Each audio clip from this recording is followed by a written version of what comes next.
Today, we are tackling one of the most influential, most read, and, most debated texts in all of human history, the Bible. We're going to break it all down, nice and simple. Okay, let's just dive right in. But first, let's kick things off with a question. What if the way we usually think about the Bible is all wrong? What if this thing we call a book isn't actually a single book? You know that one little shift in perspective? It changes everything. And that right there, that's the absolute key. The Bible is much less like a book and much more like a library.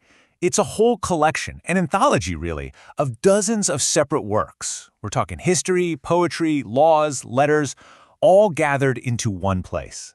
So here's our game plan for this explainer. First, we'll look at how this library even came to be. Then, we'll take a tour of its two main sections. And finally, we'll get into its absolutely massive impact on the world.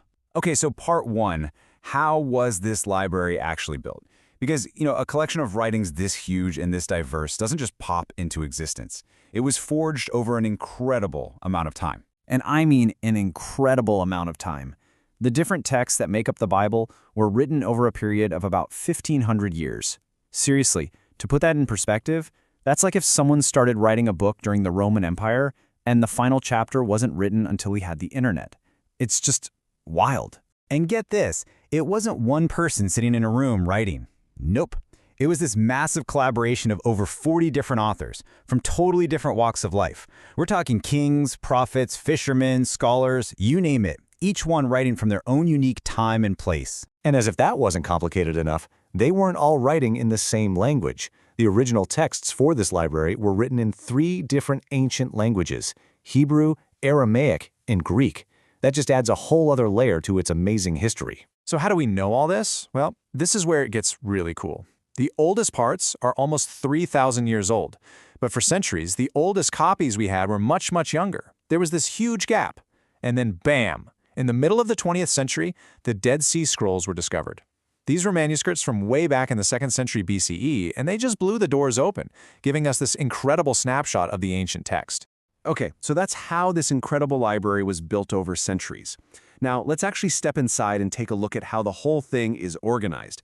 It's all broken down into 2 main sections, or testaments. You basically got 2 main wings to this library.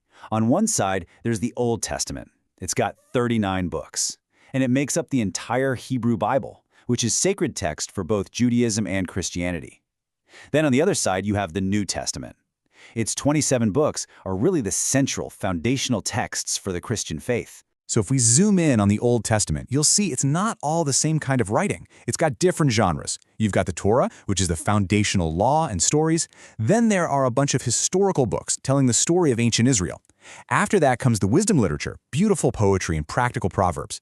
And it all wraps up with the powerful messages from the prophets. The New Testament has its own unique structure too. It kicks off with the 4 Gospels, each one a different perspective on the life and teachings of Jesus. Right after that, the book of Acts tells the story of how the early church got started.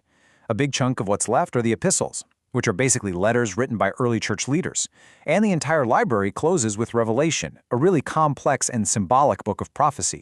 All right, so we've looked at how this library was put together and how it's organized. But the story definitely doesn't stop there. Now we get to the so what.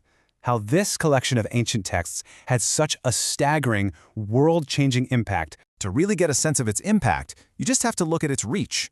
The Bible has been translated into more than 3,000 languages. That makes it, by a huge margin, the most translated and most widely distributed book in all of human history.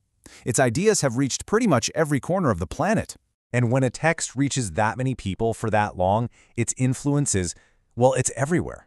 Its stories and ideas are literally woven into the fabric of civilization, especially in the West. It has shaped literature, art, law, you name it.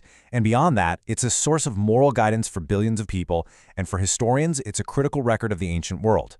Of course, it goes without saying, a text this influential is also going to be deeply controversial. You have to see the whole picture. Many people find it to be an incredible source of wisdom, hope, and unity, but at the same time, its historical accuracy is a subject of intense academic debate, interpretations can vary wildly, and, we have to acknowledge, it has also been used throughout history to justify political and cultural control. So at the end of the day, it doesn't really matter what lens you're looking through, whether you see it as a sacred text, a piece of ancient literature, or a historical artifact. The Bible's status as one of the most consequential collections of writing ever is pretty much undeniable. This is a library that didn't just record history, it went out and actively shaped it. Which leaves us with one last big question.